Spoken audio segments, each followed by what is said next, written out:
కృష్ణానదికి వరద పోటెత్తుతోంది.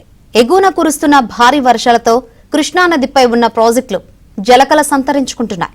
తుంగభద్ర, సుంకేసుల, జూరాల, శ్రీశైలం, నాగార్జునసాగర్, ప్రకాశం బ్యారేజ్కు వరద పోటెత్తడంతో గేట్లు ఎత్తి నీటిని దిగువకు విడుదల చేస్తున్నారు.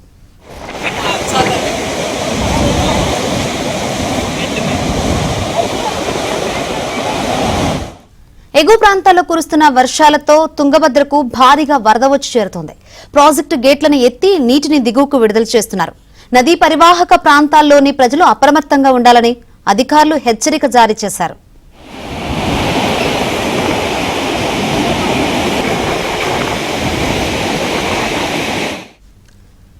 తుంగభద్ర ప్రాజెక్టు నుంచి కర్నూలు జిల్లాలోని సుంకేసుల ప్రాజెక్టుకు మళ్లీ వరద పోటెత్తింది. దీంతో సుంకేసుల ప్రాజెక్టు గేట్లను ఎత్తి నీటిని దిగువకు వదులుతున్నారు.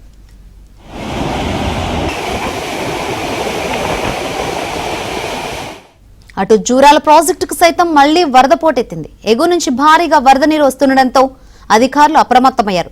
ప్రాజెక్టు 12 గేట్లను ఎత్తి నీటిని దిగువకు విడుదల చేస్తున్నారు.